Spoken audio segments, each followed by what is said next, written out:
Friends, स्वागत है आपका आपके अपने परिवार यूनिक स्टडी सेंटर के ऑनलाइन क्लासेस में। तो जैसा सबको पता है कि हम अपना तीसरा चैप्टर पढ़ रहे हैं जिसका नाम है कहे तो पीरियाडिक प्रॉपर्टी और उनमें आवर्तिता, कह सकते हैं ना, ट्रेंड्स इन पीरियाडिक प्रॉपर्टीज। ठीक है, तो बात करें इसमें हमने अपने कल वाले वीडियो में पढ़ा है अपने ग्रुप्स के कहे तो ब्लॉक्स के बारे में, कि तत्वों को जो हमारे नेचर में कुल 118 तत्व पाए जाते हैं उनको किस किस ब्लॉक्स में रखा गया है। और दूसरी बात हमने पढ़ा कि उनको प्रॉपर्टीज के आधार पर किस प्रकार बांटा गया है। जैसे ब्लॉक की बात करें तो ब्लॉक को कैसे बांटा गया, ब्लॉक को बांटा गया है कि जो लास्ट वाला इलेक्ट्रॉन होगा, कहें तो जो आउटर मोस्ट सेल में जो लास्ट वाला इलेक्ट्रॉन जाएगा वो किस सब सेल में जाएगा, इसके आधार पर बांटा गया है 4 प्रकार से, यानी 4 ब्लॉक्स के रूप में। ठीक है, कौन कौन सा ब्लॉक है वो हमारा, पहला ब्लॉक था हमारा यस ब्लॉक, इसमें बांटा गया। दूसरा था हमारा पी ब्लॉक और तीसरा था हमारा डी ब्लॉक। चौथा ब्लॉक हमारा कौन सा था, चौथा था हमारा एफ ब्लॉक। एक तो ये बांटा था कि इन 4 प्रकार से बांटा जा सकता है। ये आधार था, किस आधार पे, ये आधार था कि जो लास्ट वाला इलेक्ट्रॉन है वो आउटर मोस्ट सेल में किस सबसेल में जा रहा है, कहे तो किस सबसेल का मतलब किस उपकोष में लास्ट वाला इलेक्ट्रॉन, जो अंतिम इलेक्ट्रॉन किसी एटम के अंदर प्रवेश कर रहा है वो कहे तो उस एटम यानी उस परमाणु के किस सबसेल में जा रहा है। ठीक है, तो सबसेल थे एस पी डी एफ, हमारे पास ये 4 सबसेल है मौजूदा स्थिति में, तो इन्हीं चारों में जा रहा था इलेक्ट्रॉन, तो इसके आधार पर इसको एस पी डी और एफ ब्लॉक में बांटा गया। फिर इसी तरीके से हमने बड़े स्तर पर बांटा प्रॉपर्टीज को ध्यान में रखें कि प्रॉपर्टीज जिस प्रकार से तब तो प्रॉपर्टी रखेंगे, कहे तो मेटल की प्रॉपर्टी यानी धात्विक गुण, अधात्विक गुण। ठीक है, इस प्रकार से हमने बांटा था 3 रूपों में। कौन कौन सा वो 3 रूप था देखिए, इसमें था हमारा पहला मेटल, दूसरा हम सेमी मेटल को पहले लिख सकते हैं या फिर पहले तो नॉन मेटल को देखिए। दूसरा हमारा होता है नॉन मेटल, यानी कि बोलते हैं हम इसको अधातु। और तीसरा होता है हमारा सेमी मेटल। इसको सेमी मेटल बोलते हैं या फिर मेटलाइट्स बोल सकते हैं। जैसे मेटल को बोलते हैं धातु, इसको बोलते हैं अधातु, और ये हमारा होता है उपधातु। कहे तो क्या इनकी डिफिनेशन ऐसी थी कि जो उपधातु की डिफिनेशन होती है जो प्रॉपर्टीज रखे, सभी प्रॉपर्टीज रखे जो कि मेटल और नॉन मेटल के बीच में हो, ऐसी प्रॉपर्टीज को रख रहा था तो उसको हम उपधातु बोल रहे थे।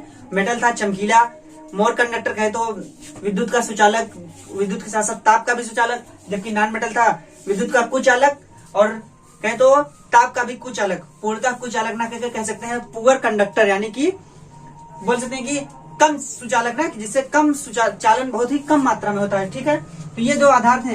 ये आधार था हमारा एंटरिंग, क्या था, ये आधार था हमारा एंटरिंग इलेक्ट्रॉन के ऊपर, और ये हमारा था प्रॉपर्टीज के आधार पे, प्रॉपर्टीज के आधार पे था हमारा।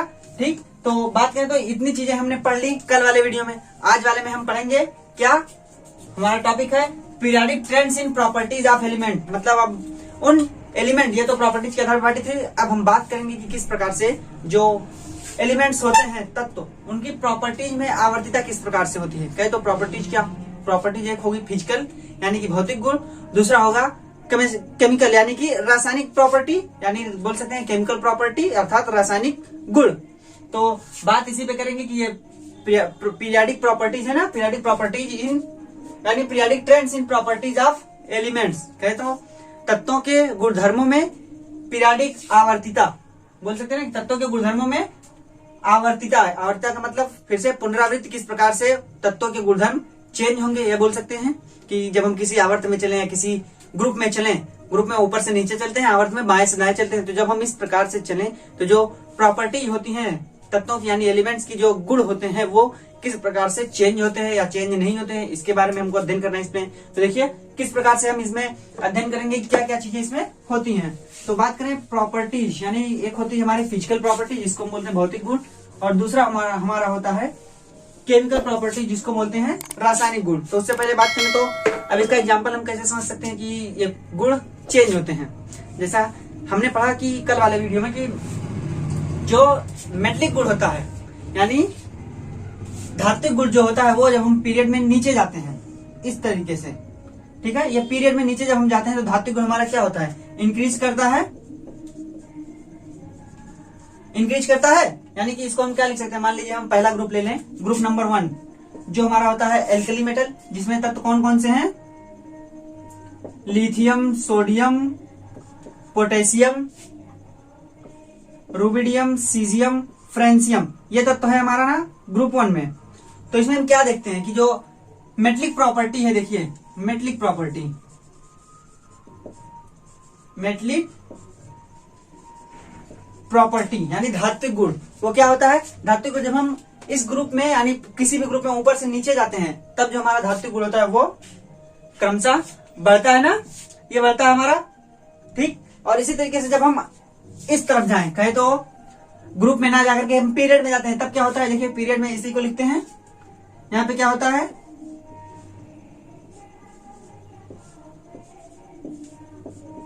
ये होता है तरीका, ठीक है, boron, copper, nitrogen, oxygen, fluorine, और इसके बाद हमारा कौन सा आता है, नियान, कहे तो ये इनर्ट गैस होती है। तो इनर्ट गैस को हम अध्ययन नहीं करेंगे, इनर्ट गैस के बारे में बात नहीं करेंगे, क्योंकि इनर्ट गैस जो होती है वो सिंगल एटम होती है, कहे तो मोनोएटॉमिक होती है, जिसमें एक परमाणु पाया जाता है, वो कभी भी डबल परमाणु के साथ नहीं रह सकती। तो इसकी तुलना में हमको तुलना पढ़नी है भाई, प्रॉपर्टीज हम पढ़ते हैं तो तुलना करते हैं किसी से, तब तो हम प्रॉपर्टीज पढ़ते हैं, गुण है ना, यहाँ ट्रेंड पढ़ना है कि किस प्रकार से चलन होगा, तो हम तुलना के आधार पे ही पढ़ सकते हैं, तुलना करने पे। तो इसकी तुलना यहाँ पे इन एटॉमिक प्रॉपर्टीज कहते हैं, इन प्रॉपर्टीज के साथ में नहीं होगी, क्यों, इसकी तुलना हम सिर्फ वान डर वाल्स के साथ कर सकते हैं, ठीक है। तो देखिए इसको हटाते हैं इतना। तो इसमें क्या होता है कि जो मेट्रिक प्रॉपर्टी होती है, जब हम इधर जाते हैं भाई, जो मेट्रिक प्रॉपर्टी होती है क्या होती है, डिक्रीज होती है,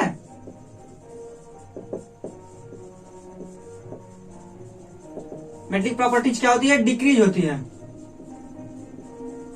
डिक्रीज होने का मतलब क्या, घटती है मेट्रिक प्रॉपर्टी, और जब नीचे आते हैं तब मेट्रिक प्रॉपर्टी बढ़ती है।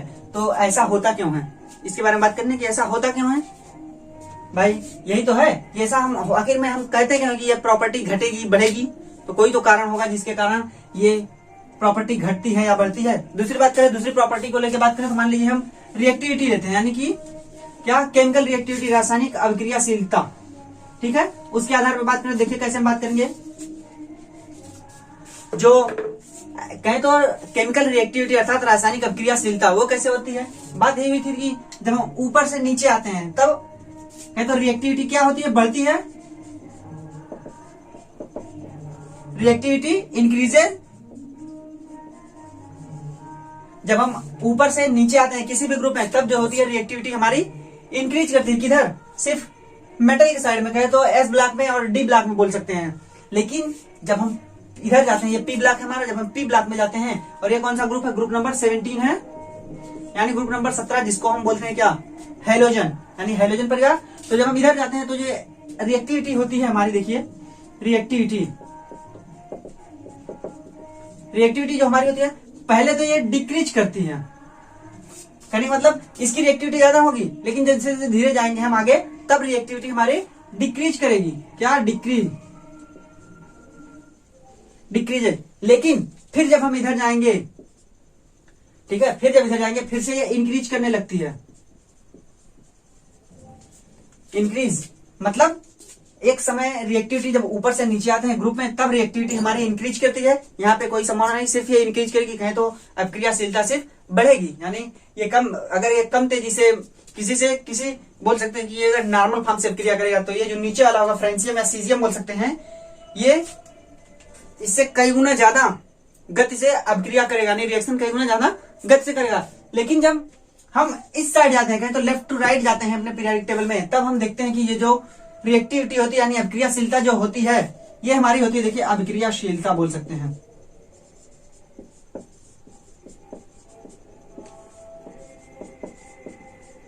अभिक्रियाशीलता मतलब अभिक्रिया करने की दर, ठीक है। तो अभिक्रियाशीलता जो होती है पहले ये डिक्रीज करती है, ठीक है। जब हम आवर्त में यानी पीरियड में आएंगे, हमारा दूसरा पीरियड है कौन सा, दूसरा पीरियड सेकेंड पीरियड है, सेकेंड पीरियड में जब हम जाते हैं तब ये रिएक्टिविटी हमारी डिक्रीज करती है धीरे धीरे, ठीक।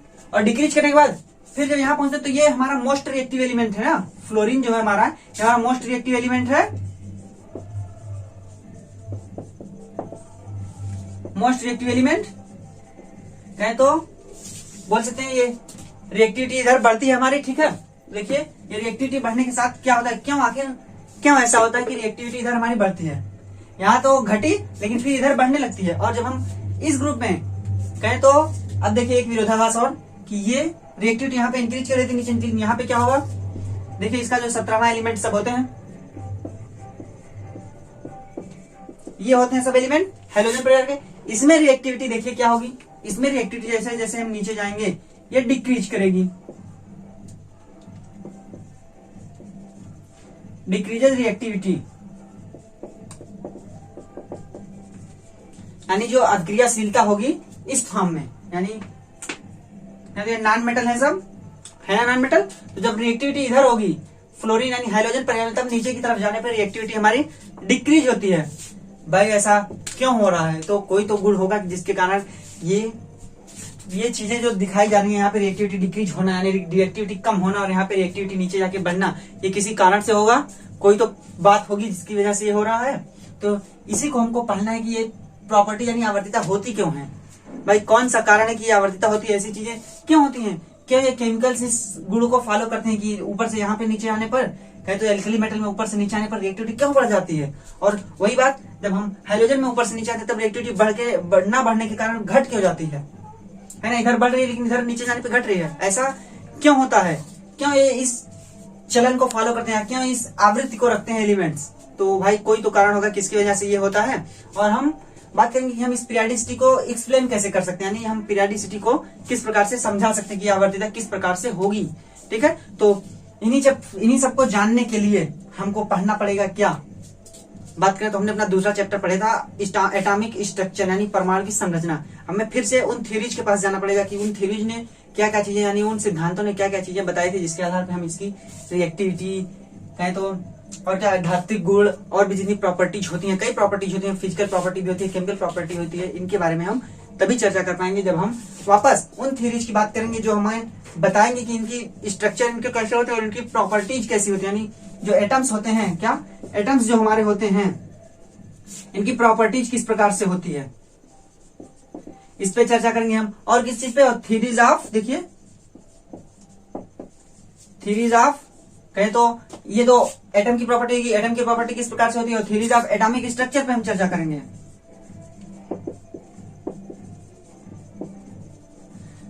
ठीक है, कि उनके गुण किस प्रकार से होते हैं और जो सिद्धांत यानी जो नियम बताए गए हैं किसके एटॉमिक स्ट्रक्चर यानी परमाणु की संरचना के जो नियम बताए गए हैं, अब इनकी प्रॉपर्टीज में इन बातों को जानने के लिए हमको इनके पास जानने की आवश्यकता है। बिना इनके पास गए हम इनकी प्रॉपर्टीज के बारे में अध्ययन नहीं कर सकते हैं। और ऐसा क्यों होता है भाई, किसी में कोई प्रॉपर्टीज हो, कोई भी गुण होता है किसी में, तो वो क्यों होता है, उसकी आंतरिक संरचना के कारण। ठीक है, इसके बारे में हमने पहले भी चर्चा की थी जब हम एटॉमिक स्ट्रक्चर पढ़ रहे थे यानी परमाणु संरचना के बारे में पढ़ रहे थे, तब हमने चर्चा की थी कि हम जब किसी के अंदर की संरचना को जानेंगे तभी तो हम जान पाएंगे कि वो किस प्रकार के गुण रखता है। तो उसीलिए अब हमको इनके गुण को पता करने यानी इनके गुण धर्मों को जानने के लिए हमको जाना पड़ेगा अपने एटॉमिक स्ट्रक्चर की जो नियम दिए गए थे उनमें, और फिर उनकी एटॉमिक प्रॉपर्टी यानी कि जो एटम यानी परमाणु के गुण होते हैं उनके पास हमको जाना पड़ेगा। ठीक है, और हम कोशिश करेंगे कि इन टर्म्स को, जो भी टर्म्स यानी जो भी प्रॉपर्टीज हमारे आए उनको हम डिफाइन करें किस फॉर्म में, एक तो नंबर ऑफ इलेक्ट्रॉन के रूप में, कहें तो नंबर ऑफ इलेक्ट्रॉन के बढ़ने या इलेक्ट्रॉन के घटने से इनकी प्रॉपर्टीज पे क्या इफेक्ट पड़ेगा, यानी किस प्रकार से इलेक्ट्रॉन इनकी प्रॉपर्टीज यानी एलिमेंट्स तत्व की प्रॉपर्टीज को किस प्रकार से इलेक्ट्रॉन अफेक्ट करेगा या प्रभावित करेगा। और दूसरी बात में हम चर्चा करेंगे एनर्जी लेवल्स पे, क्या एनर्जी लेवल्स जिसको हम बोलते हैं क्या ऊर्जा स्तर, यानी कि ऊर्जा स्तर हम चर्चा करेंगे कि ये ऊर्जा स्तर किस प्रकार से ऊर्जा स्तर पे इनकी प्रॉपर्टी डिपेंड करेंगी। ठीक है, कि ऊर्जा स्तर के बढ़ने घटने से इनकी प्रॉपर्टीज पे क्या इफेक्ट पड़ेगा, इसके बारे में हम चर्चा करेंगे। ठीक है, तो इसमें यही हमको पढ़ना है तत्वों के गुणधर्मों में आवर्तिता, यानी कि तत्व जो होते हैं उनके जो प्रॉपर्टीज होते हैं उनके जो गुणधर्म होते हैं किस प्रकार से चेंजेबल होते हैं, बोल सकते हैं किस प्रकार से परिवर्तित होते हैं या नहीं परिवर्तित होते हैं, इसके बारे में हम इस टॉपिक में चर्चा करेंगे। तो बात करें दो प्रकार की प्रॉपर्टीज होती हैं, ये सबको पता है, तो उन्हीं दोनों प्रॉपर्टीज के बारे में हमको चर्चा करनी है कि ये दोनों प्रॉपर्टीज होती किस प्रकार से हैं और किस प्रकार से इनका ट्रेंड यानी कि इनकी आवृत्ति किस प्रकार से तत्वों के साथ होती है। ठीक है, तो इसमें हम बात करेंगे पहली प्रॉपर्टी हमारी कौन सी होगी। देखिए, हम पहली प्रॉपर्टीज के बारे में बात करें तो जो हमारी पहली प्रॉपर्टी होगी जिसका नाम हम देंगे क्या, हमारी ट्रेंड इन फिजिकल प्रॉपर्टी, बोले तो भौतिक गुणों में आप यानी भौतिक गुणों की प्रवृत्ति बोल सकते हैं। क्या trend in trends in physical property.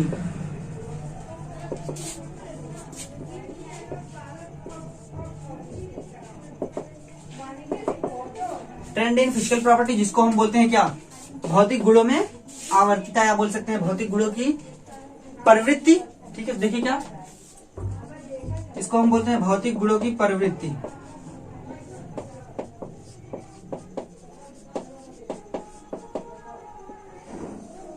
भौतिक गुणधर्मों की प्रवृत्ति। प्रवृत्ति मतलब हम चलन से समझ सकते हैं कि भौतिक परिवर्तनों में किस प्रकार से चेंजिंग होगी जब हम पीरियड में जाएंगे या फिर हम ग्रुप में जाएंगे। कहने का मतलब जब हम पीरियड में लेफ्ट टू राइट आएंगे या ग्रुप में ऊपर से नीचे जाएंगे, तब जो एलिमेंट्स की भौतिक प्रॉपर्टी यानी एलिमेंट्स के भौतिक गुण होंगे, फिजिकल गुण, वो किस प्रकार से चेंज होंगे यानी आवर्तिता उनकी किस प्रकार से होगी। तो ये फिजिकल प्रॉपर्टी क्या होती है भाई, फिजिकल प्रॉपर्टी के बारे में हम पढ़ने जाने तो हमको पहले पता होना चाहिए ना कि ये फिजिकल प्रॉपर्टी होती क्या चीजें हैं। तो बात करें तो फिजिकल प्रॉपर्टी में हम समझ सकते हैं किसी एटम की, हमने बात की थी कल धात्विक, हम धात्विक, आधात्विक और उपधात्विक यानी कि मेटल, नॉन मेटल और सेमी मेटल या मेटलाइट्स के बारे में बता रहे थे। तब हमने चर्चा की थी कुछ फिजिकल प्रॉपर्टीज के बारे में। जैसा कि आपको बताऊं तो फिजिकल प्रॉपर्टी केमिकल की बहुत सी होती है, लेकिन हमको जो इन प्रॉपर्टीज के ऊपर चर्चा करनी है वो बहुत ही कम है। ठीक है, तो देखिए पहले बात करें तो फिजिकल प्रॉपर्टी होती क्या है किसी एटम के लिए या किसी भी एलिमेंट के लिए। देखिए क्या प्रॉपर्टी होती है, पहली तो होती है हमारी मेल्टिंग पॉइंट।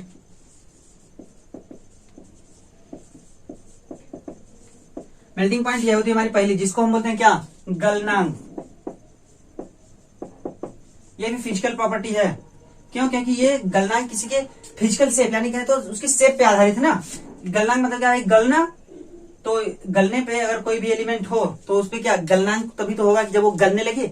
गलने का मतलब क्या कि उसका शेप तो जो था पहले तो वो ठोस था, लेकिन गलने पे वो लिक्विड होगा ना।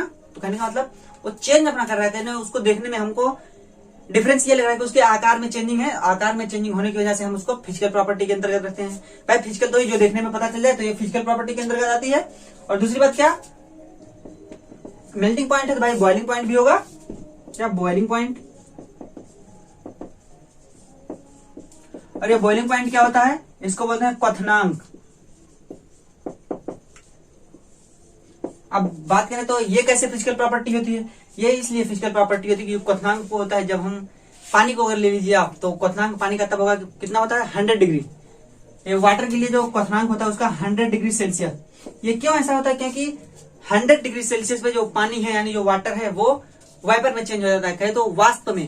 भाई देखिए आप खुद ही इसको करके देखिए, आप किसी बीकर में पानी को लेके देखिए, जब उसको आप 100 डिग्री टेम्परेचर दे देंगे तब जो पानी होगा उसके अणु जो होंगे पार्टिकल्स वो वाइपर यानी वाष्प बनके उड़ जाएंगे। तो कहने का मतलब वही होता है क्वथनांक की, जिसपे किसी भी पदार्थ का क्वथनांक वही होता है कि जिसपे वह पदार्थ या वह मैटर भाप में चेंज हो जाए। ठीक है, तो उसको बोलते हैं हम क्वथनांक। तो यही हमारी दूसरी प्रॉपर्टी क्वथनांक। और भी चीजें क्या होती है जो होती है हमारी फिजिकल प्रॉपर्टी, और भी देखिए हमारी होती है, मान लीजिए इसको बोलते हैं हीट ऑफ फ्यूजन।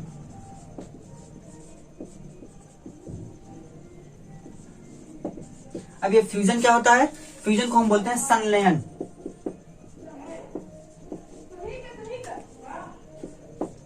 संलयन कहने का मतलब हीट ऑफ फ्यूजन यानी संलयन की ऊर्जा, ये भी एक फिजिकल प्रॉपर्टी है। संलयन क्या होता है, संलयन मतलब जुड़ना, यानी जब दो एटम आपस में जुड़ते हैं तब उनसे जो एनर्जी रिलीज होती है उसको हम बोलते हैं हीट ऑफ फ्यूजन, यानी कि जुड़ने के कारण जो ऊर्जा उत्पन्न हुई। अब बात आई हीट ऑफ फ्यूजन, ये भी फिजिकल प्रॉपर्टी। और देखिए अगली प्रॉपर्टी को हम इसमें ले सकते हैं कि हीट ऑफ वेपराइजेशन।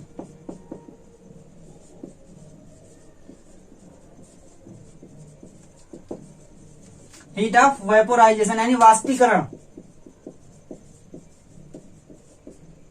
इसको हम ले सकते हैं वाष्पीकरण की ऊर्जा, कि जब कोई एटम किसी भी पार्टिकल या किसी भी मैटर का वाष्पीकरण किया जाएगा तब उसको हम वाष्पीकरण ऊर्जा बोलते हैं। जितनी ऊर्जा देने पे वो वाष्पीकृत हो जाए, पूर्णतः वाष्पीकृत हो जाए, उसको हम वेपराइजेशन बोलते हैं, यानी एनर्जी ऑफ वेपराइजेशन ये होगा। और देखिए पांचवी बात बात करें तो बात यानी कि भौतिक गुणधर्म, ये भौतिक गुणधर्म ही होते हैं, लेकिन हमको इनके बारे में बात नहीं करनी है। हमको जिनके बारे में बात करेंगे उसके बारे में हम बात करेंगे। ये कह सकते हैं energy of atomization. Energy of atomization, energy of atomization ये क्या होती है, परमाणुकरण ऊर्जा, यानी अणु से परमाणु का बनाना, बोल सकते हैं क्या परमाणुकरण।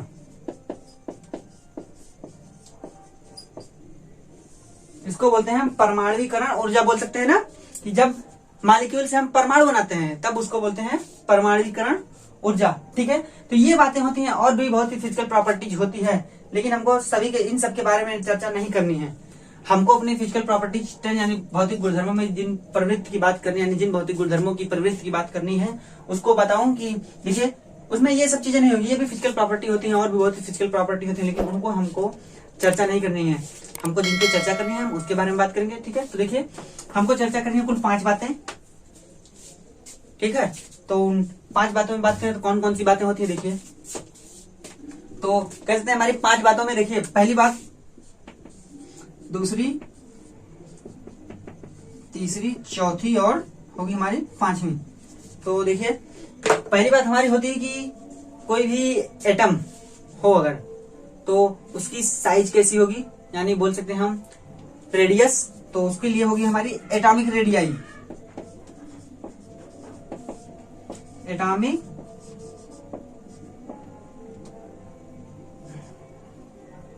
रेडियाई, इसको क्या बोलते हैं हम, परमाणविक त्रिज्या, इसको हम बोलते हैं, देखिए इसको मिटा देते हैं, देखिए इसको बोलेंगे हम परमाणविक त्रिज्या।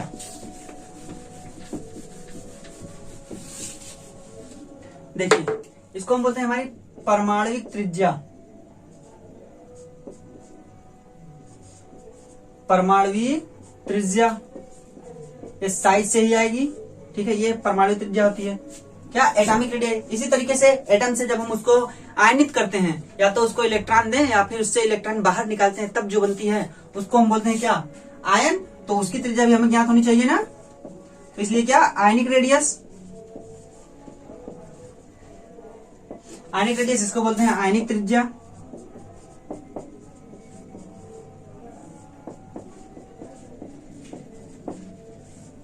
ये होती है आयनिक त्रिज्या।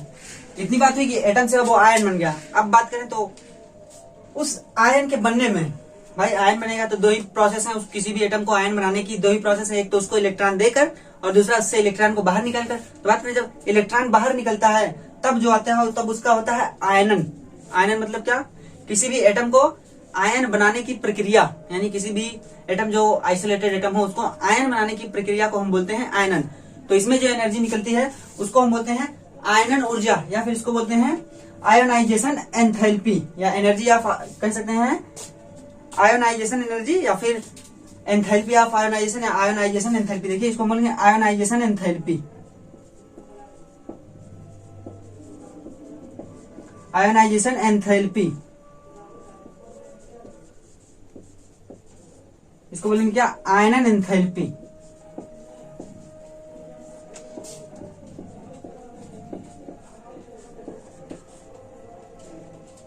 बोलते हैं हम आयनन एंथैल्पी। ये हो गई एक प्रोसेस, तो उसको इलेक्ट्रॉन निकाल कर, आयनन को ये बोलते हैं कि जब इलेक्ट्रॉन निकलता है तब उसको हम आयनन बोलते हैं जनरली।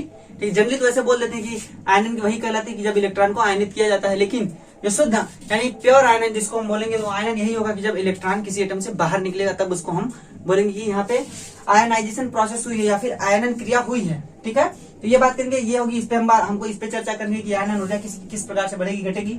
ठीक, अगली बात, एक बात तो होगी आयनन यानी इलेक्ट्रॉन को निकाल के, फिर अगली बात हम बात करें तो होगी इलेक्ट्रॉन को देकर, यानी एक बार तो निकला, दूसरी बार इलेक्ट्रॉन को जब हम देंगे तब किस प्रकार से जो ऊर्जा होगी उसको हम क्या बोलेंगे, तो इसको हम बोलते हैं इलेक्ट्रॉन गेन एंथैल्पी।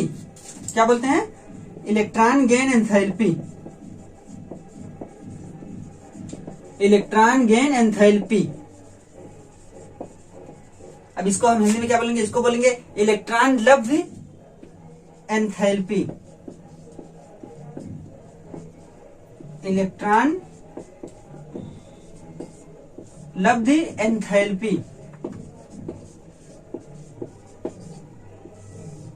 ये होती है। ठीक है, 4 बातें तो होगी। अब 5वीं बात क्या आएगी, जो हमको पीरियोडिक टेबल में 5वीं बात पढ़नी है, वो कौन सी होगी, वो होगी हमारी इलेक्ट्रोनेगेटिविटी। ये क्या होती है, इलेक्ट्रोनेगेटिविटी यानी कि विद्युत ऋणात्मकता। और विद्युत ऋणात्मकता का क्या मतलब कि इलेक्ट्रॉन को कितनी गति से अपने पास खींचेगा, यही होती है उसकी विद्युत ऋणात्मकता। ठीक है, देखिए क्या, इलेक्ट्रोनेगेटिविटी 5वीं बात है ये, यानी 5वीं प्रॉपर्टी इलेक्ट्रोनेगेटिविटी।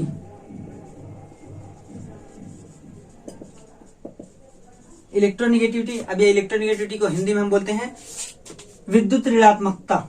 देखिए, विद्युत ऋणात्मकता यानी कि उस पे विद्युत चार्ज कितना है। ठीक है, तो ये है पांचवी बात, विद्युत ऋणात्मकता। तो बात करें तो हमको इन्हीं पांचों प्रॉपर्टीज के बारे में इस टॉपिक में पढ़ना है। ठीक है, जिसमें फिजिकल ट्रेंड यानी ट्रेंड्स इन फिजिकल प्रॉपर्टी यानी फिजिकल प्रॉपर्टी यानी भौतिक गुणों की प्रवृत्ति में हमको इन्हीं 5 भौतिक गुणों के बारे में पढ़ना है कि इन्हीं 5 भौतिक गुण किस प्रकार से एलिमेंट्स यानी किस प्रकार से तत्व इनको अपने पास रखते हैं और इनमें पीरियडिसिटी किस प्रकार से होती है, तो इनमें आवर्तिता किस प्रकार से होती है जब हम पीरियड में चले या फिर जब हम ग्रुप में चलें, यानी बोल सकते हैं समूह में जब चलें या फिर आवर्त में जब चलें, तब इनमें चेंजिंग होगी कि नहीं होगी या किस प्रकार से चेंजिंग होगी, इसके बारे में चर्चा करनी है। ठीक है, यानी जब हम पीरियड में इस तरीके से बाएं से दाएं पीरियड में चलें तब किस प्रकार से इनमें चेंजिंग आएगी, या फिर ऊपर से नीचे आए यानी कि ग्रुप में आए तब इन 5 प्रॉपर्टीज में किस प्रकार से चेंजिंग होगी या 5 प्रॉपर्टीज किस प्रकार से बदलेंगे, उनके बारे में हमको चर्चा करनी है। ठीक है, तो इतना तो आपको समझ में आया होगा कि जो किसके बारे में हमको चर्चा करनी है। तत्वों के गुणधर्मों में आवर्तिता क्या होती है, ये बात ठीक है कि ये प्रॉपर्टी यानी periodic trend in properties of element, ये किस प्रकार क्या होता है। ठीक है, समझ में आया होगा किस प्रकार से क्या होता है। और दूसरी बात, ट्रेंड इन फिजिकल प्रॉपर्टी भौतिक गुणधर्म की प्रवृत्ति यानी भौतिक गुणधर्म क्या होते हैं और इनकी प्रवृत्ति किस प्रकार से होगी, इसको हम अभी पढ़ेंगे। भी तो सिर्फ हमने गुणधर्म जाना यानी भौतिक गुणधर्मों को भी हमने जाना, यानी कहे तो फिजिकल प्रॉपर्टीज को भी हमने जाना कि कौन सी फिजिकल प्रॉपर्टीज के बारे में हमको चर्चा करनी है। ठीक है, तो फिर अब हम जानेंगे कि इन फिजिकल प्रॉपर्टीज की ट्रेंड, इनमें ट्रेंड कैसी होती है यानी प्रवृत्ति कैसी होती है। ट्रेंड को हम समझ सकते हैं, बोलते हैं ना सब ट्रेंडिंग यानी चलन में है बोल सकते हैं। तो इनकी प्रॉपर्टी किस प्रकार से चलन में है कि बढ़ेगी घटेगी नहीं हो कुछ होगा सेम बनी रहेगी, तो इन्हीं के बारे में हमको चर्चा करनी है। ठीक है, तो चलिए हम पहले तो शुरू करते हैं अपनी एटॉमिक रेडियाई यानी कि परमाणुवीय त्रिज्या क्या होती है। ठीक है, तो चलिए हेडिंग सबसे पहले डालेंगे हम एटॉमिक रेडियाई। तो देखिए हमने देखा क्या होती है हमारी फिजिकल प्रॉपर्टी यानी भौतिक गुण। अब हम बात करेंगे सबसे पहले परमाणु त्रिज्या के बारे में यानी एटॉमिक रेडियाई। ये परमाणु क्या होता है यानी एटम बात करें, ये ऐसे ही कोई होता है एटम, ये तो न्यूक्लियस है लेकिन ऐसे मान लीजिए ये है एटम। ठीक है, मान सकते हैं भाई गोल नहीं बन रहा, बहुत अच्छा गोल बनेगा। ठीक है, मान लीजिए ये एटम है, ठीक, ये होता है एटम। ठीक है, थोड़ा सा इसको सही बनाएं, फिर से देखिए, फिर से कोशिश करते हैं इसको सही कर दें, बस ठीक, ये होता है एटम। लेकिन इस एटम की साइज हमको पता है कि बहुत ही छोटी होती है, लेकिन जो इसकी त्रिज्या बात करें तो इसकी त्रिज्या लगभग 1.2 एंगस्ट्रॉम होती है। 1.2 एंगस्ट्रॉम मतलब 1.2 क्रॉस 10 की पावर -10 और ये मीटर, इतना मीटर बोल सकते हैं। ठीक है, ये होती है एटम की त्रिज्या। तो क्या वैसे हम आसानी से इसको निकाल सकते हैं? नहीं, ये निकलता नहीं। क्यों? क्योंकि हमको पता है जब हम एटॉमिक स्ट्रक्चर पढ़ रहे थे यानी परमाणु संरचना पढ़ रहे थे तब हमने बात की थी उसके साइज के बारे में। तो साइज कैसी होती है, वो जो उसका स्वरूप होता है, कहे तो हमने बाउंड्री सरफेस मॉडल पढ़ा था। क्या? Boundary surface model.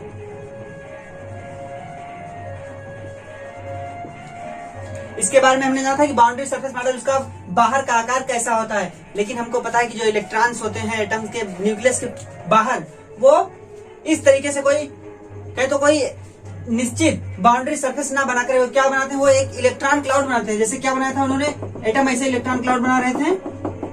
इलेक्ट्रॉन का मतलब इलेक्ट्रॉन एक साथ बने हुए बादल के रूप में ये बना रहे थे एटम। इलेक्ट्रॉन इस तरीके से ना एटम के चारों ओर, कहे तो न्यूक्लियस के चारों ओर, ये था हमारा क्या, ये था हमारा न्यूक्लियस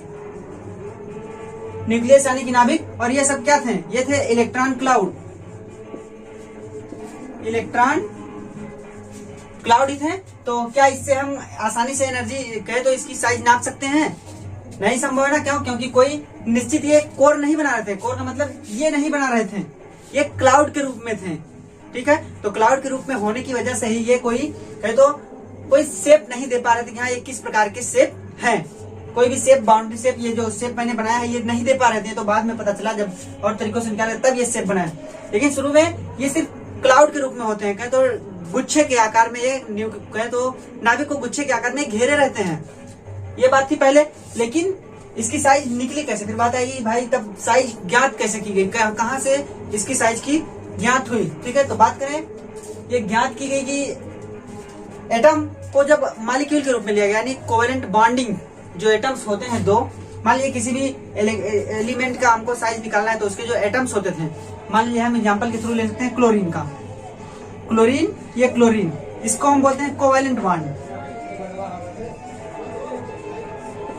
कोवेलेंट बॉन्ड, यानी कि इसको बोलते हैं सहसंयोजक बंध।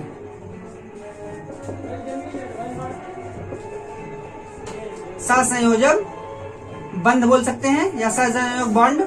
ठीक है, चलिए सहसंयोजक बंध बोल देते हैं कि इसको सहसंयोजक, जब इन दो सहसंयोजक बंधों को निकाला जाता है, यानी दो एटम्स के बीच की दूरी निकाली जाती है, तब उसका आधा जब हम करते हैं तब हमको मिलता है एक परमाणु की त्रिज्या, यानी एक एटम की त्रिज्या। भाई दो एटम लेकर के क्लोरीन मिलता है, ये दो एटम से क्लोरीन बना तो इसने बनाया सिंगल बॉन्ड, इसको सिंगल बॉन्ड बोलते हैं, जो कि होता है कोवेलेंट बॉन्ड। तीन प्रकार के कोवेलेंट बॉन्ड, सिंगल, डबल और ट्रिपल बॉन्ड। तो ये सिंगल बॉन्ड बनाते हैं जब क्लोरीन या कोई भी एटम जब सिंगल बॉन्ड बनाता है, तब इसको हम इसी से निकालते हैं। ये जो होती है दूरी, ये पूरी साइज होती है ये हमारी, यानी इसके लिए तो क्लोरीन एटम के लिए ये जो कोवेलेंट बॉन्ड, एक सिंगल कोवेलेंट बॉन्ड होता है, इसकी लंबाई होती है हमारी 198 पिकोमीटर। क्या इसकी लंबाई है 198 पीएम, यानी कि पिकोमीटर। ये किसकी है, ये एक क्लोरीन एटम से दूसरे क्लोरीन एटम के बीच की, यानी कि कोवेलेंट बॉन्ड, जो सिंगल कोवेलेंट बॉन्ड बनाया है इन दोनों ने, उसके बीच की दूरी है 198। तो इसी का आधा करके बताया गया कि इसका आधा जो होगा वो एक सिंगल एटम का एटॉमिक त्रिज्या, यानी सिंगल एटम की परमाणु त्रिज्या होगी। यानी इसका आधा कितना होगा, कह सकते हैं इसका आधा होगा 99। ठीक है, तो यानी क्या 99 पिकोमीटर। ये क्या बनाया गया, ये बताया गया एटॉमिक रेडियस, एटॉमिक रेडियाई किसकी है, ये है क्लोरीन की, यानी क्लोरीन एटम की जो एटॉमिक रेडियस बताई गई वो कितनी बताएगी, वो 98 पिकोमीटर, यानी 99 पिकोमीटर। किसका, इस 198 का आधा कर दिया गया, वही कहा गया ये होती है एटॉमिक रेडियस। किसके लिए, क्लोरीन के लिए। ऐसे ठीक अलग अलग सभी इलेक्ट्रॉन, सभी एलिमेंट्स के लिए उसको देखा जाता है। ये विधि होती है, कहें तो इनको ये दूरी भी निकालने की एक तरीका है, जिसको हम एक्सरे विधि से निकालते हैं, या फिर यानी दो एटम्स के बीच की दूरी भी हम एक्सरे विधि से निकालते हैं, या फिर अदर इलेक्ट्रोस्कोपिक मेथड्स हैं, उसके आधार पर ही हम इसकी बीच की दूरी को निकालते हैं। तो कहा यही गया कि जो परमाणु त्रिज्या होती है, यानी एटॉमिक रेडियाई जो होती है, वो दो एटम्स के बीच की दूरी, यानी जो सिंगल बॉन्ड के द्वारा दो एटम्स आपस में जुड़े होते हैं कोवेलेंट बॉन्ड के थ्रू, उसकी दूरी को निकाल के उसी का आधा कर देते हैं, तब आती है किसी भी स्पेशल एटम की रेडियस, यानी किसी भी स्पेशल एटम की, यानी परमाणु की परमाणु त्रिज्या तब आती है। ठीक है, तो ये इसके लिए। और इसी तरीके से ये तो बात हो गई क्लोरीन की, यानी इसको हम, इस बॉन्ड को हम बोलते हैं, कहें तो कोवेलेंट मेटलिक ना बोल करके इसको हम बोलते हैं, देखिए मेटलिक इसको बोल सकते हैं, मेटल वाले के लिए हम बोलते हैं मेटलिक बॉन्ड, और इसके लिए हम बोलेंगे यानी मेटलिक बॉन्ड, यानी कि बोल सकते हैं मेटलिक रेडियस। ठीक है, और देखिए क्या, और इसके लिए हम बोलते हैं, यानी क्लोरीन जैसे नॉन मेटल्स के लिए हम बोलते हैं कोवेलेंट बॉन्ड।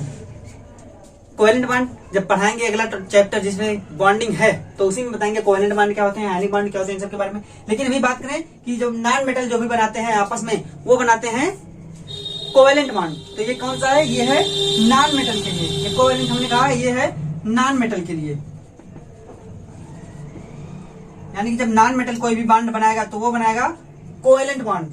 ठीक, इसको याद रखिएगा, नॉन मेटल बनाते हैं आपस में कोवेलेंट बॉन्ड। अब बात करें, ये तो मान सकते हैं कि हमारा पीरियोडिक टेबल के पी ब्लॉक का तत्व, यानी हाइड्रोजन फैमिली का, जो कि ज्यादातर करके तो नॉन मेटल होते हैं। अब ऐसे ही बात जब मेटल में आएगी, अब मेटल के लिए साइज हम क्या यूज करेंगे, यानी मेटल को साइज को डिफाइन करने के लिए हम क्या करेंगे, तो मेटल की साइज जो होती है उसके लिए तो ये बॉन्ड सिंगल बॉन्ड होता नहीं, कोवेलेंट बॉन्ड मेटल बनाता नहीं। मेटल जब भी बनाता है वो आयनिक बॉन्ड बनाता है, ठीक है, या फिर वो बनाता है तो मेटलिक बॉन्ड, यानी धात्विक बंध, या फिर आयनिक बॉन्ड। ठीक है, तो बात करें वो किस प्रकार से बनाता है, तो जब मेटल के क्रिस्टल लिए जाते हैं, ठीक, वैसे भी मेटल का भी नहीं निकलता, जब मेटल के क्रिस्टल लिए जाते हैं तब उसमें देखा जाता है कि मेटल के दो एटम्स के बीच की दूरी कितनी है, वो भी निकाला जाता है स्पेक्ट्रोस्कोपिक विधि से या फिर एक्सरे विधि से, यानी एक्सरे मेथड से ही उसको निकाला जाता है। उन दोनों एटम्स यानी दोनों धातु के, कहे तो किसी भी धातु के दो परमाणुओं के बीच की दूरी को ही निकाल के फिर उसका आधा किया जाता है, जिससे कि आता है क्या, उन एटॉमिक रेडियस, कहे तो परमाणु त्रिज्या, उसी से आती है। तो देखिए क्या, इसके लिए एग्जाम्पल हम लेते हैं, हम कह सकते हैं इसके लिए एग्जाम्पल हमारा होगा कॉपर का, बोल सकते हैं सॉलिड कॉपर। ठीक है, देखिए सॉलिड कॉपर का जब क्रिस्टल लिया जाता है तब किसी भी कहे तो स्पेक्ट्रोस्कोपिक विधि या एक्सरे विधि से निकाला जाता है कि इस कॉपर के दो एटम्स, कहते क्या, कॉपर का एक एटम और कॉपर का दूसरा एटम, ठीक है, इन दोनों के बीच की दूरी है कितनी, इसको लिया जाता है। तो ये जो दूरी आती है वो आती है 256 पिकोमीटर। ये कौन सी दूरी है, दो कॉपर के बीच की दूरी, यानी दो कॉपर एटम्स के बीच की दूरी सॉलिड कॉपर है, उसके क्रिस्टल जो होते हैं, कोर, धात्विक कोर एंड मेटलिक कोर जो होते हैं, उनके बीच की दूरी ये है 256। अब इसी का आधा करके बता दिया जाता है कि वो एक कॉपर एटम की साइज होती है। देखिए इसका आधा कितना हो जाएगा, 125 3 28, यानी कि 1 2 और 8 128 पिकोमीटर। ये क्या है, ये है मेटलिक बोल सकते हैं इसको, क्या वैसे बोलिए एटॉमिक रेडियाई बोल दीजिए, एटॉमिक रेडियाई। यह होती है किसके लिए, ये है कॉपर एटम के लिए, कितना 128 पीएम। ठीक इसी तरीके से सभी एलिमेंट्स यानी जो भी धातु में पाए जाते हैं, जो भी मेटल्स पाए जाते हैं, उनके क्रिस्टल लिए जाते हैं, उन क्रिस्टल में देखा जाता है कि दो एटम्स के बीच की दूरी कितनी है, फिर उसका आधा करके निकाला जाता है एटॉमिक रेडियस। ठीक है, तो बात करें यहाँ पे तो कोवेलेंट बॉन्ड बन रहा था जिसको नॉन मेटल की, लेकिन यहाँ पे कौन सा बॉन्ड बनेगा, इन दोनों के बीच में कौन सा बॉन्ड बनेगा, भाई ये नॉन मेटल थे तब तो कोवेलेंट बॉन्ड बना, फिर इन दोनों के बीच में जो बनेगा वो बनेगा हमारा मेटलिक बॉन्ड, क्या यानी धात्विक बंध। इसको हम बोलेंगे, इसको देखिए, इसी को हम बोलेंगे मेटलिक बॉन्ड। देखिए ये जो हमारा होगा इसको हम बोलेंगे मेटलिक बॉन्ड, मेटलिक बॉन्ड या फिर कहें धात्विक बॉन्ड या धात्विक बंध, ये होता है। ठीक है, ये धात्विक बंध है किसके लिए, ये जब बनाएंगे कौन से, जब बनाएंगे मेटल बनाएंगे धात्विक बंध और नॉन मेटल बनाएंगे कोवेलेंट बॉन्ड। कभी कभी ये कंपटीशन में पूछ लिया जाता है कि मेटल आपस में कौन सा बॉन्ड बनाते हैं, तो क्या कौन सा बनाते हैं, वो बनाते हैं हमारे धात्विक बंध यानी मेटलिक बॉन्ड। और अगर पूछ लिया जाए नॉन मेटल आपस में कौन सा बॉन्ड बनाते हैं, तब वो बनाएंगे कोवेलेंट बॉन्ड यानी कि जिसको बोलते हैं सहसंयोजक बंध। ठीक है, ये होगा। फिर अगर पूछ लिया जाए कि ये मेटल और नॉन मेटल यानी धातु और अधातु आपस में, यानी जब धातु और अधातु मिलते हैं तब कौन सा बॉन्ड बनाते हैं, तब बात आती है हमारे आयनिक मेटल की, यानी ये तो आयनिक बॉन्ड की। ठीक है, आयनिक बॉन्ड की, जिसको हम बोलते हैं आयनिक बंध ही बोलते हैं। ठीक है, तब उसकी बात आती है। अब हम बात करें, ये बात इतनी होगी, अब कुछ एग्जांपल लेके बता देता हूँ हम। हाँ, इनकी चर्चा हम करेंगे, यानी इन एटम्स की चर्चा हम किसके आधार पर करेंगे कि इनकी बॉन्डिंग यानी साइज में किस प्रकार से कमी या अधिकता होगी, किस प्रकार से हम चलेंगे, किस पीरियड में, किस आवत में, तो किस प्रकार से इनके बॉन्ड कहें तो इनकी साइज, एटम की जो साइज होगी वो किस प्रकार से बढ़ेगी या किस प्रकार से घटेगी, इस पे हम चर्चा करें। ठीक, तो इसको हम चर्चा करेंगे दो बातों को आधार मान के। अब वो दो बातें कौन कौन सी होंगी आपको इसके बारे में बताऊं तो देखिए, वो दो बातें हमारी होती हैं, एक तो होगी हमारी effective nuclear charge. Effective nuclear charge क्या, इफेक्टिव न्यूक्लियर चार्ज मतलब बोलते हैं हम प्रभावी नाभिकीय आवेश, यानी पहली बात हमारी चर्चा होगी किस पे, effective nuclear charge, effective nuclear charge, प्रभावी नाभिकीय आवेश। और दूसरी बात हम चर्चा करेंगे एनर्जी लेवल्स पे, एनर्जी लेवल्स यानी ऊर्जा स्तर, किस प्रकार से एनर्जी लेवल्स और इफेक्टिव न्यूक्लियर चार्ज के बढ़ने घटने पे ये साइज बढ़ेगी या घटेगी, तो हम बात इसी पे करेंगे। तो हम देखेंगे कि किस प्रकार से एटॉमिक साइज बढ़ती है या घटती है। तो इसका एग्जांपल हम लेके देखेंगे, क्या ये पीरियड सेकंड और पीरियड फर्स्ट और पीरियड सेकंड के एग्जांपल से हम बात करेंगे इस पे। तो बताया कि ये जो प्रॉपर्टी होती है यानी एटॉमिक रेडियस इनकी होती है वो डिपेंड करती है किस पे, एक तो इफेक्टिव न्यूक्लियर चार्ज यानी प्रभावी नाभिकीय आवेश पे, और दूसरी बात क्या, दूसरी बात बताई कि इलेक्ट्रॉनों के अट्रैक्शन यानी नंबर ऑफ इलेक्ट्रॉन बताइए कि नंबर ऑफ इलेक्ट्रॉन कि कितने इलेक्ट्रॉन किस प्रकार से आएंगे जाएंगे। ठीक है, इस पे चर्चा की कि इन्हीं दोनों बातों पे ये डिपेंड करती है। तो देखिए पहली बात एग्जांपल आप ले सकते हैं ग्रुप यानी पीरियड फर्स्ट और पीरियड सेकंड। पहले हम पीरियड की बात करें, उसके बाद हम ग्रुप की बात करेंगे। तो देखिए पीरियड में क्या, फर्स्ट पीरियड के एलिमेंट कौन, लिथियम, बेरिलियम, बोरान, कॉपर यानी कार्बन, नाइट्रोजन, ऑक्सीजन और फ्लोरीन, ये है। फिर इसमें देखिए सभी की रेडियस लिखेंगे, ये सारे रेडियस पिकोमीटर में है यानी पीएम में, सारे रेडियस पीएम में है सभी के। तो इसका कितना, लिथियम का 152, बेरिलियम का 111, बोरान का 88, कार्बन का 77, नाइट्रोजन का 74, ऑक्सीजन का 66 और फ्लोरीन का 64। तो कहने का मतलब देख रहे हैं आप, इनकी एटॉमिक रेडियस लगातार घटती जा रही है, यानी डिक्रीज कर रही है। भाई ये पीरियड है फर्स्ट, तो इसमें जिस तरीके से हम जा रहे हैं पीरियड में बाएं से दाएं, ऐसे ही तो बाएं से दाएं जाते हैं, यानी लेफ्ट टू राइट ही जाते हैं, तो वो मूविंग होती है पीरियड में। तो क्या 152 से 111 यानी लगातार एटॉमिक साइज यानी एटॉमिक रेडियस घट रही है। भाई रेडियस तभी तो घटेगी जब साइज घटेगी, साइज नहीं घटेगी तो रेडियस नहीं घटेगी, साइज बढ़ेगी तो रेडियस बढ़ेगी। यानी मतलब यही कि रेडियस घट रही है किस क्रम से, जब हम पीरियड में यानी किसी कहें तो आवर्तसारणी में पीरियड में हम मूव करते हैं बाएं से दाएं यानी लेफ्ट टू राइट, तब जो होती है वो एटम की साइज डिक्रीज करती है। ठीक है, और इसी तरीके से आप पीरियड सेकंड को भी देख सकते हैं। देखिए एटम और एटॉमिक रेडियाई, सभी रेडियाई जो रेडियस लिखे गए सब पिकोमीटर में है, यानी 10⁻12 मीटर में। देखिए क्या, सोडियम के लिए 186, मैग्नीशियम के लिए 160, एल्यूमिनियम के लिए 143, सिलिकॉन के लिए 117, फास्फोरस के लिए 110, सल्फर के लिए 104, क्लोरीन के लिए 99 यानी कि 99। तो इसमें भी आप देखेंगे कि लगातार साइज घटती जा रही है। इसका मतलब ये वाला आइटम बड़ा होगा और जाते जाते आइटम छोटा हुआ चला जाएगा, यानी छोटा होता हुआ चला जाएगा। जैसे क्या मतलब कि लिथियम मान लीजिए इतनी बड़ी साइज थी, अगले में बेरिलियम कितनी बड़ी साइज होगी, उसके बाद और छोटी साइज और छोटी साइज और छोटी साइज और छोटी एकदम छोटी होती चली जाएगी। कहने का मतलब लगातार साइज घटती जा रही है ना। ये घटने के बाद आप देखिए किस प्रकार से क्यों घट रही है, इसका कारण दो ही आधार होंगे इसके, एक तो इफेक्टिव न्यूक्लियर चार्ज और दूसरा नंबर ऑफ इलेक्ट्रॉन बोल सकते हैं। देखिए क्या, the atomic size generally decreases across a period, यही बताया कि एक पीरियड में डिक्रीज करती है क्या एटॉमिक साइज। तो देखिए क्या, बिकॉज ऐसा क्यों होता है कि वो डिक्रीज क्यों करती है, एटॉमिक साइज क्यों डिक्रीज करती है, उसके लिए देखिए क्या, because within the period the outer electrons are in the same valence shell. मतलब जो बाहरी इलेक्ट्रॉन आता है, कहें तो अंत वाला इलेक्ट्रॉन जो आता है सभी एटम्स में, यानी सभी एटम्स में जो लास्ट वाला इलेक्ट्रॉन आता है वो एक सेम वैलेंस सेल में आता है। भाई पहले एक आवर्त में वैलेंस सेल की संख्या सेम नहीं, यानी डिफरेंट नहीं होती। किसी भी आवर्त में जो वैलेंस सेल होगा वो सेम ही होगा, डिफरेंट नहीं होगा सभी एटम्स के लिए। तो वही कह रहे हैं कि वो जो आउटर मोस्ट इलेक्ट्रॉन आता है वो किसी भी वैलेंस सेल में वो एक सेम सबसे यानी सेम सेल में ही आता है। ठीक है, सेम से valence shell and the effective nuclear charge increases as the atomic number increases.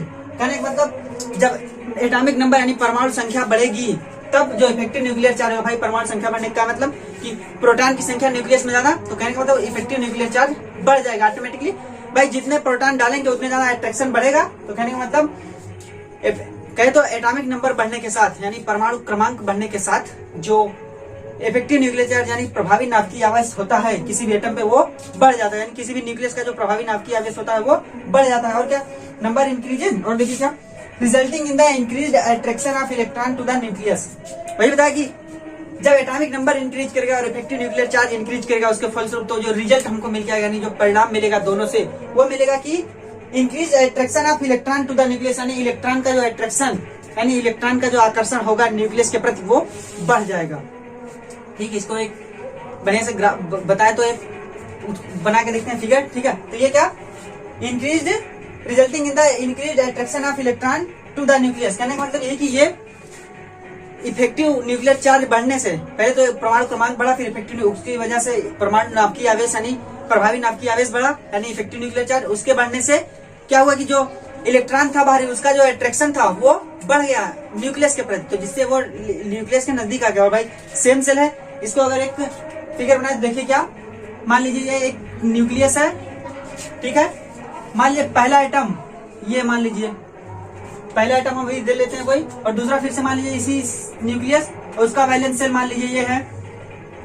मान लीजिए क्या यही होगा, ये बड़ा है ये छोटा है, तो इसमें मान लेते हैं ये है लिथियम का। देखिए इसको मान लेते हैं लिथियम का और इसको मान लेते हैं बेरिलियम का, मान लीजिए बेरिलियम। तो इलेक्ट्रॉन तो इसमें सेम है, मान लीजिए इसमें लिथियम में कितने इलेक्ट्रॉन, तो 3 इलेक्ट्रॉन, हम यहाँ पे भर देते हैं 1 इलेक्ट्रॉन, 2 इलेक्ट्रॉन और 3 इलेक्ट्रॉन। लेकिन वैलेंस सेल में सिर्फ कितने इलेक्ट्रॉन जाते हैं, 1 इलेक्ट्रॉन वैलेंस सेल में जाता है। लिथियम के वैलेंस सेल में सिर्फ 1 इलेक्ट्रॉन जाता है, 2 अंदर वाले में होते हैं। और बेरिलियम के वैलेंस सेल में कितने जाते हैं, 2 इलेक्ट्रॉन।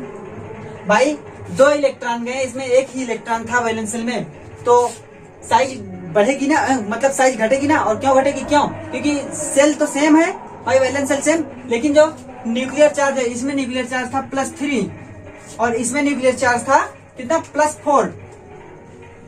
भाई +4 चार्ज और उस पर +3 चार्ज, लेकिन जो इलेक्ट्रॉन है बाहर वो सेल तो सेम था भाई, सेल पे ही डिपेंड करता है अट्रैक्शन।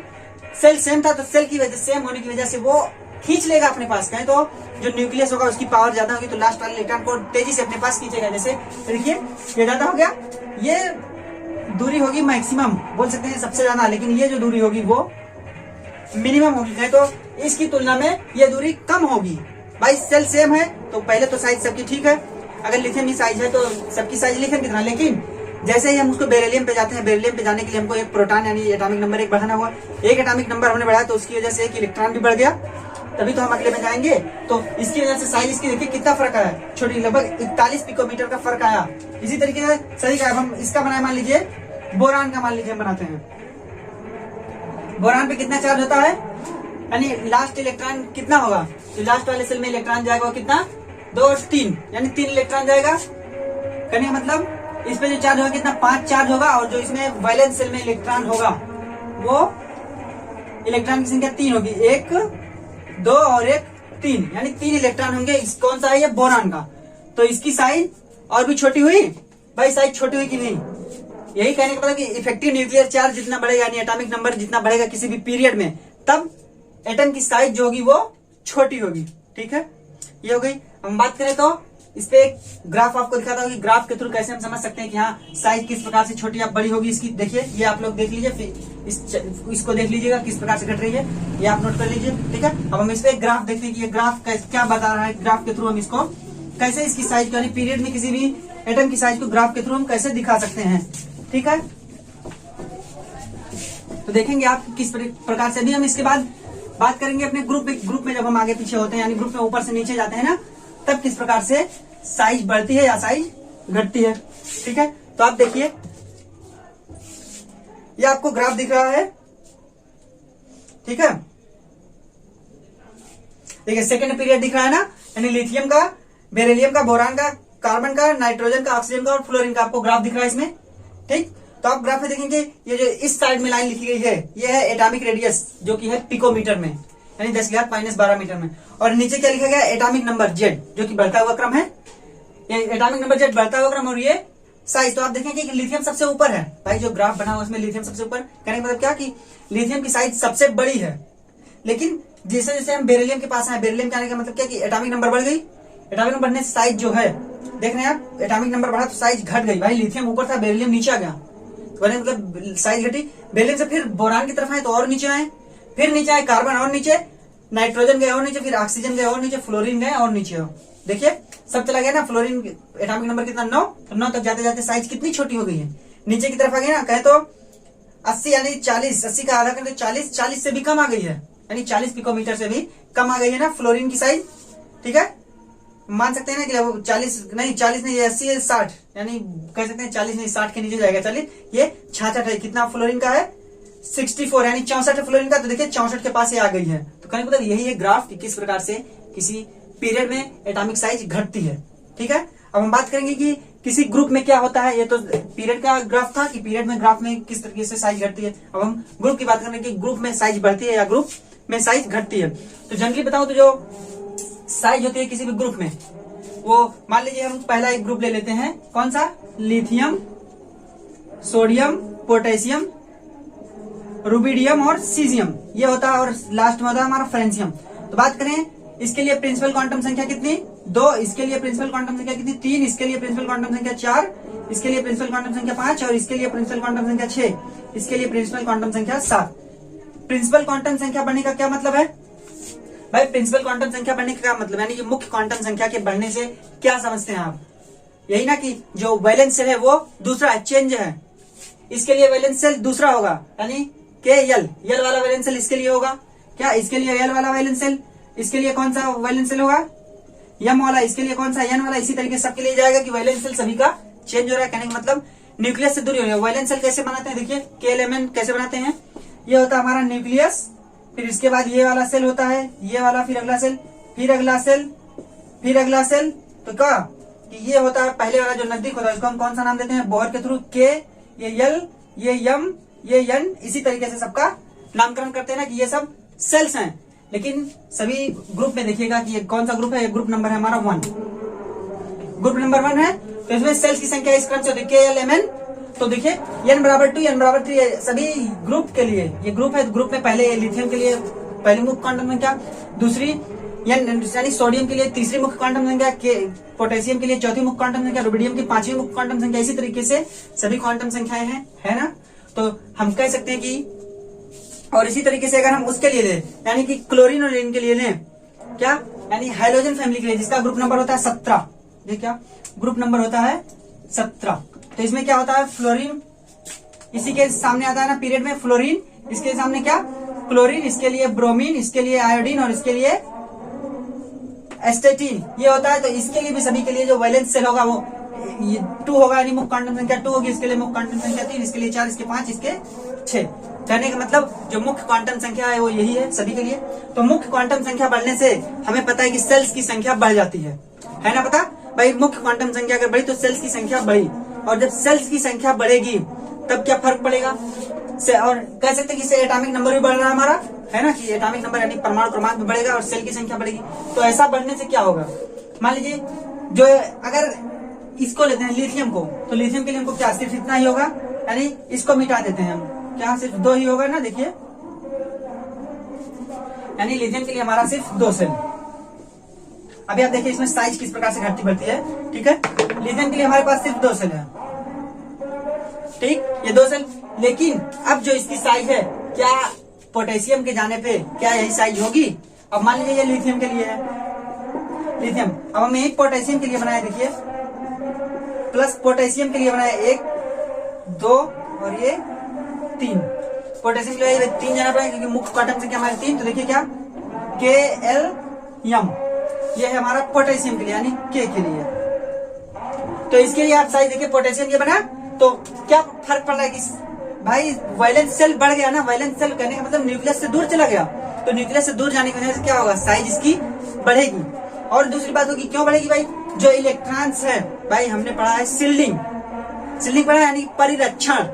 सील्डिंग क्या, इलेक्ट्रॉन का इलेक्ट्रॉन से परिरक्षण, यानी इसमें देखिए तो जो इसमें इलेक्ट्रॉन होगा वो इस इलेक्ट्रॉन को प्रतिकर्षित करेगा, नहीं दोनों एक दूसरे को प्रतिकर्षण फोर्स कहते हैं, रिपल्सिव फोर्स लगाएंगे, जिसकी वजह से ये दूर जाएगा, ठीक है। और इसमें क्या, इसमें यहाँ पे इलेक्ट्रॉन होगा और यहाँ पे इलेक्ट्रॉन होगा, ये भी फोर्स लगाएंगे एक दूसरे पे कि भाई आप दूर भागो, आप हमारे घर में ना हो, यही होगा ना।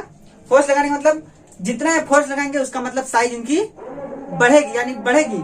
भले ही यहाँ पे जो इफेक्टिव कहे तो, भले ही यहाँ पे जो इलेक्ट्रॉन है वो बढ़ रहा है, यानी जो प्रोटॉन है कहे तो इफेक्टिव न्यूक्लियर चार्ज है वो बढ़ रहा है, लेकिन वो इतनी मात्रा में नहीं बढ़ पाता भाई। जाहिर सी बात है, एटॉमिक नंबर जितना बढ़ेगा ठीक उसी क्रम से इफेक्टिव न्यूक्लियर चार्ज की वैल्यू बढ़ेगी, लेकिन इतनी मात्रा नहीं बढ़ पाती है कि जो इसकी सील्डिंग है, यानी एक दूसरे का प्रतिरक्षण है, वो उसके प्रभाव को खत्म कर सके। भाई कुछ प्रभाव डालता है इलेक्ट्रॉन पे, लेकिन ऐसा नहीं भाई सेल ही बढ़ गए। सेम सेल था जब हम आवर्त में पढ़ रहे थे, यानी पीरियड में पढ़ रहे थे, तब सेम सेल था, सेम सेल की वजह से वो खींच रहा था, लेकिन यहाँ पे सेल्स की संख्या भी डिफरेंट हो रही है, कहते सेल की संख्या भी बदल रही है, इसकी वजह से ये इतना फोर्स नहीं लगा पाता कि वो लास्ट वाली सेल को ज्यादा खींच सके। तो क्यों, क्योंकि यहाँ पे सील्डिंग पावर भी होता है, उसके पावर को कुछ कम कर देता है, तभी तो इफेक्टिव न्यूक्लियर चार्ज प्रभावी नाभिक की आवेश उसके कुछ क्षमता जो होगी खींचने की आई, फोर्स ऑफ अट्रैक्शन जो लगेगा न्यूक्लियस के द्वारा उसको कुछ कम कर देगा, अपने पास ही कुछ रोक देगा, सील्ड करेगा, तो जिससे कि जो बाहर वाला इलेक्ट्रॉन होगा उस पे फोर्स यानी अट्रैक्शन फोर्स कम लग पाएगा, जिसके आधार पे साइज जो होगी वो पीरियड में साइज वो कहें तो ग्रुप में साइज हमारी जो होगी वो बढ़ेगी। ग्रुप यानी in group the size of atom